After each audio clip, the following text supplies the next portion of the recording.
Halo semuanya, kembali lagi sama kita berdua, aku Nadia dan rekanku Kita.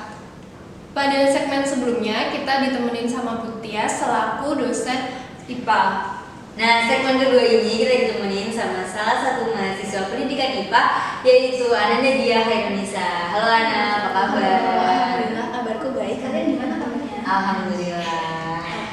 Gimana nih, liburan kemana aja?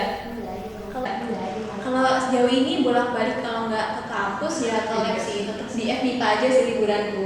Ke kampus ya? Iya, ke liburan. kampus nih liburannya. Anak kampus banget. Nah, kesibukannya akhir-akhir ini apa sih kalau boleh tahu? Kesibukanku ya karena ini kita udah mau mendekati perkuliahan juga ya. Jadi mungkin sedikit mempersiapkan buat perkuliahan di semester baru dan juga ikut beberapa kepanitiaan dan program kayak penelitian gitu. Oh, ikut PKM. Iya. Semangat ya. Terima kasih. Oke, di sini kita ngobrol santai aja. Nah, sama mahasiswa IPA ini kan Ana ini sebagai mahasiswa IPA, apa sih yang membawa kamu untuk bisa sampai bertahan memasuki dunia perkuliahan di pendidikan IPA ini? Kalau dari aku sendiri mungkin karena memang dasarnya aku suka sama IPA ya, karena di IPA ini kan nggak cuma spesifik ke salah satu mata pelajaran aja, kan di IPA ini ada biologi, kimia, fisika, matematika juga ada. Jadi mungkin karena emang dasarnya aku juga suka sih, sama kayak aku sadar kalau kehidupan kita tuh memang dekat dengan IPA ini gitu sih. Oke. Menurut kamu IPA sendiri itu apa emangnya? Bisa kita lihat dari judulnya juga ya, IPA ini kan mungkin ilmu yang memang mempelajari tentang alam, kayak bisa kita kita lihat kalau sains ini bisa kita temui bisa dengan cara observasi, bisa juga eksperimen kayak gitu. Oke. Nah, apa yang kamu dapat selama kuliah di pendidikan IPA? Ya balik lagi ke tadi, aku semakin mengetahui kalau ternyata di kehidupan kita ini di mana-mana itu emang ada IPA-nya gitu loh, kayak nggak terlepas dari si IPA ini. Dan juga di pendidikan IPA karena memang jurusan kita pendidikan gitu ya, nanti fokusnya memang untuk mengajar gitu. Aku jadi bisa tahu gimana cara menerapin si IPA ini buat ke peserta didiknya gitu. Kamu sendiri udah ada gambaran belum setelah lulus dari pendidikan IPA ini tuh mau ngapain aja?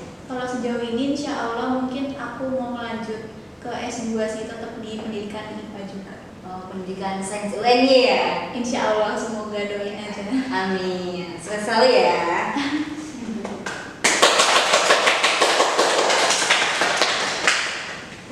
Kamu kan termasuk mahasiswa yang aktif organisasi dan kepanitiaan juga kan ya? Iya, oh ya, for your information, Ana ini adalah salah satu pengurus Hima IPA UNY, yaitu staf bidang kesejahteraan mahasiswa loh. Iya betul, nih buat teman-teman jangan lupa isi aspirasinya juga ya. Siap. Nah, cara Ana tetap enjoy menjalankan di dunia perkuliahan ini, walaupun di sisi lain mendapatkan tekanan dari kepanitiaan, organisasi, itu gimana sih caranya? Kalau dari aku pribadi sih, aku gali dulu diriku. Kalau konteksnya tentang perkuliahan, aku cari tahu gimana sih metode pembelajaran yang memang cocok sama aku. Karena kan setiap orang itu beda-beda ya buat metode pembelajarannya. Dan juga mungkin cari temen yang memang sefrekuensi gitu, yang menurutku bisa membawa dampak positif. Karena dengan itu aku bisa enjoy buat ngelakuin segala hal. Menurut kamu? Kalau boleh tahu kamu sendiri pembelajaran yang bisa cepet nyampe kamu pahamin itu apa? Gimana belajar? Aku sendiri tuh biasanya belajar sama teman sih. Jadi kalau misalkan temanku lagi belajar itu secara nggak langsung tuh aku langsung bisa jadi ngerti gitu loh. Jadi mungkin butuh partner kali ya. Oke. Bisa nggak kamu rating keseluruhan pengalaman kamu selama kuliah di pendidikan IPA ini tuh 1 sampai 10 berapa? Kalau dari aku 9. Soalnya di pendidikan IPA ini benar-benar seru karena ya banyak teman-teman yang memang lingkungan juga bagus gitu, dan juga dosen-dosen pendidikan IPA ini kan memang hebat-hebat gitu ya. Jadi menurutku 9. Oke. Mungkin ada nggak sih pengalaman yang berkesan tentang praktikum? Kan IPA identik dengan praktikum ya? Iya. Ada nggak? Kalau yang paling aku ingat itu mungkin di biologi ya, karena waktu itu tuh sempet itu disuruh bawa kodok itu loh. Oh iya Itu iya. dari cara nangkepnya juga itu udah effort banget, terus juga kita kan harus megang si kodoknya itu kan. Menurutku itu paling berkesan sih sejauh ini. Oke, selanjutnya kita main games yuk. Waduh, games apa nih? Games yang ini namanya adalah pilih satu atau pilih dua. Jadi teknisnya nanti kamu bakal dihadapkan sama dua pilihan, terus kamu milih salah satu yang paling kamu banget. Oke, seru banget nih kayaknya gitu. Oke. Oke, tim kreatif boleh minta tolong propertinya? Oke, terima kasih.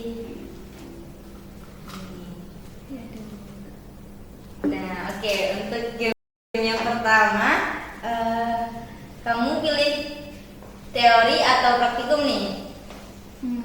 Kalau aku milih praktikum sih. Soalnya kalau praktikum itu kan kita bisa belajar lebih langsung gitu kan, melihat objeknya gitu loh. Kalau misalkan teori itu kayak full tulisan, tapi ya memang mungkin tetap ada plus minusnya ya. Kalau dari praktikum sendiri ya seperti yang kalian tahu laprak-lapraknya kayaknya yang kurang enak gitu loh. Tapi kalau secara kuliahnya enak di praktikum sih menurutku. Soalnya kalau praktikum juga nulisnya bisa lama banget ya. Iya benar. Kamu sering begadang untuk ngerjain lapor nggak kamu? Gak usah ditanya, itu kayaknya semuanya tetap begadang ya. Ya, lumayan. Pertanyaan kedua nih, lebih suka tugas presentasi atau bikin makalah? Kalau aku tugas presentasi, karena kalau makalah itu kan kita ngumpulin secara tulisan gitu ya. Jadi dosen melihatnya cuma dari tulisan kita, cara kita ngutip dari jurnalnya gitu-gitu. Tapi kalau buat presentasi itu cara kita berkomunikasi, cara kita timbal balik sama si pendengarnya itu bisa dinilai juga sama dosennya. Jadi aku milih tugas presentasi. Kalau kamu sendiri nih, pertanyaan ketiga, lebih pilih tugas individu atau tugas kelompok?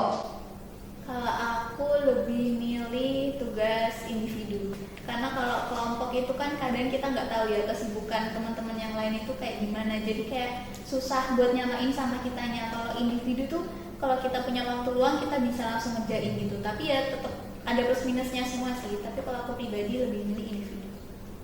Ini ya, beban kelompok gitu. Waduh. Takut banget itu. Oke, pertanyaan selanjutnya, kuliah daring atau luring?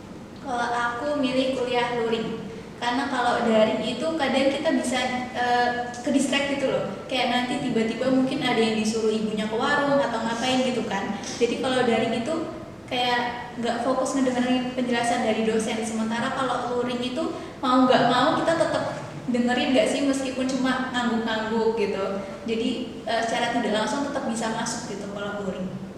Oke, ngomongin soal kelas nih, kamu lebih suka kelas pagi atau kelas siang? Kalau aku kelas siang, karena ya selain biar bisa bangun siang ya, kadang kan kita ada misalkan ada tugas gitu ya. Kalau misalkan kelas pagi itu kan berarti kita begadang gitu. Kalau misalkan siang mungkin bisa ada waktu. Selain itu juga kalau pagi mungkin kasihan juga ya teman-temannya, rumahnya memang jauh gitu kalau melaju gitu. Jadi kayak pagi-pagi banget. Tapi kalau buat pembelajaran ya emang lebih fresh sih kalau pagi, tapi ya tetap siang deh. Oke, pertanyaan selanjutnya, kalau tugas-tugas itu kan ada daftar pustakanya ya. Nah, itu lebih prefer ke jurnal atau buku? Kalau aku jurnal, karena kalau jurnal itu kan selalu terbarui gitu ya, jadi lebih update. Kalau buku itu nanti ada yang keluaran tahun berapa gitu, itu jadi kayak kurang update. Kalau jurnal itu selalu baru gitu, jadi lebih milih jurnal sih aku. Oke, kalau untuk lapraknya sendiri, kamu lebih suka laprak tultang atau ketik?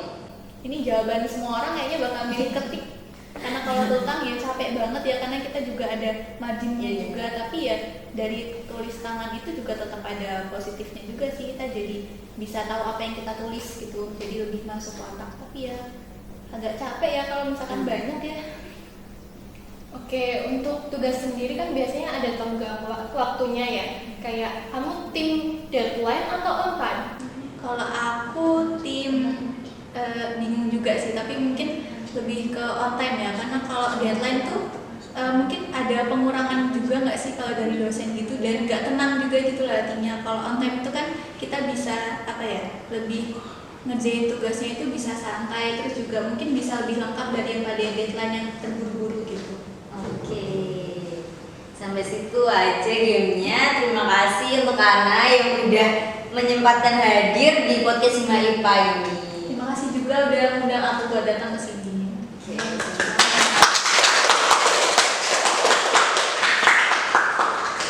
Oke, terima kasih yang sudah mendengarkan podcast kami. Semoga bisa menjadi inspirasi untuk teman-teman semua. Sampai jumpa di podcast Hima IPA UNY Official selanjutnya. See you. Pesan manis untuk para pendengar setiap podcast Hima IPA-nya dong, Kak. Buat semuanya, jangan lupa tetap semangat ngejalanin perkuliahannya, dan yang masih ragu dikuatkan lagi tekadnya, semangat juga buat ngejar prestasinya, dan tetap bangga buat jadi bagian dari pendidikan IPA. Jangan lupa tetap stay tune di podcast Hima IPA dan jangan lupa isi aspirasinya. Yeay.